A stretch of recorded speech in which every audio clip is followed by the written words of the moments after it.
We actually believe that this is a national emergency because the patterns of violence against children are not isolated or new.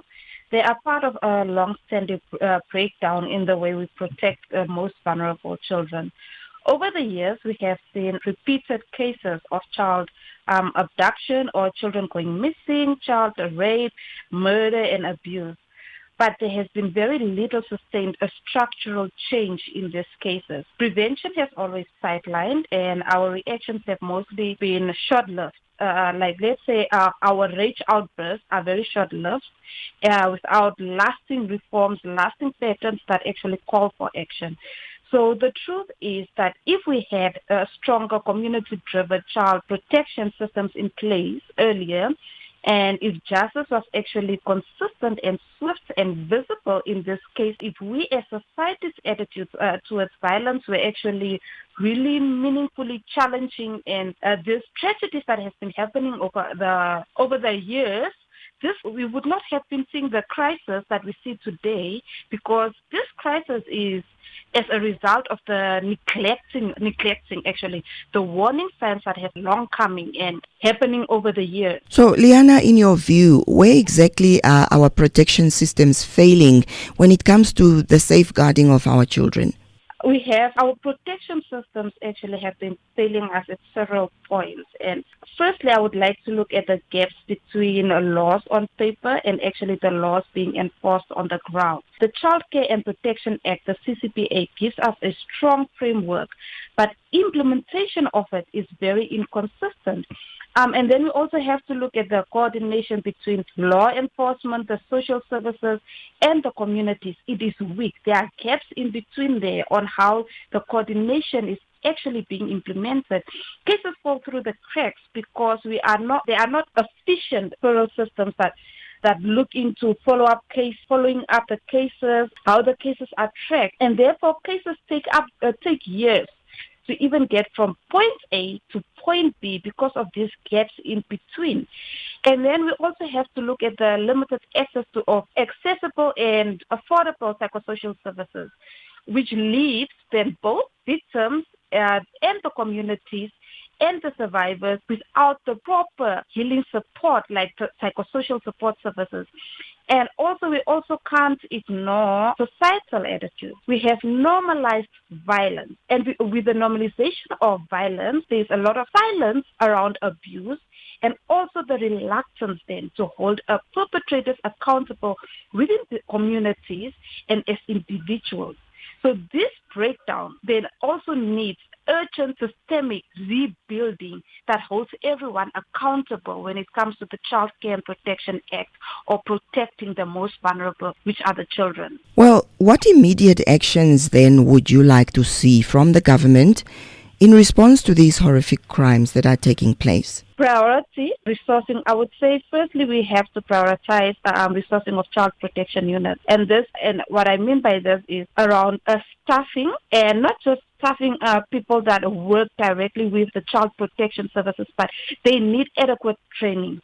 And they need to ensure that they are responsive. Prevention is always better than cure. That is the one thing that I mentioned very boldly in my statement is that we need to look into prevention services rather than responsive services. So also when we talk about training for the individuals, we have to look at prevention and responsive around child-informed care and trauma-informed care. And then also we have to look into fast-tracking the justice systems against crimes against children.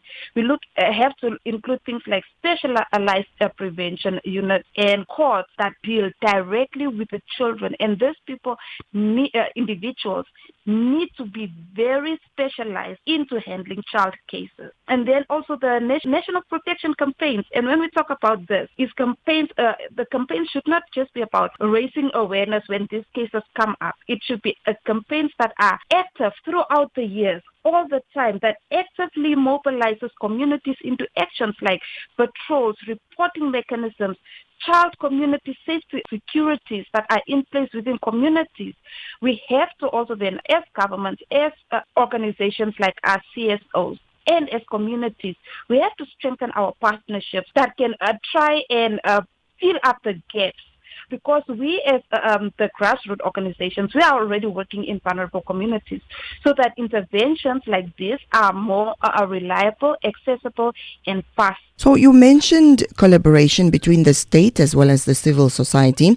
What role should organizations like yours, LDM, play alongside government efforts? So usually with civil society organizations like us, we are already deeply rooted within the communities. We act as the bridges between communities and governments, and we also act as the bridges between communities and families and the structures around us. So our roles needs to be like raising awareness daily within the communities, actually training communities and people around the Child Care and Protection Act. Also already looking at the early warning signs that we are identifying around child safety, delivering prevention education and sensitizing individuals and communities. It also works into offering psychosocial support and demystifying certain norms we hold around abuse.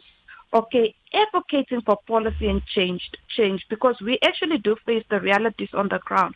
We work with the communities all the time. So at the end of the day, CS organizations like ours, we are the gap. So in short, we have to complement and strengthen the policies that government are already holding. We have to strengthen them on the ground, making sure that interventions are people-centered, responsive, and also sustainable within the community. Are there any specific policy reforms or legal changes that you believe could better protect children in Namibia?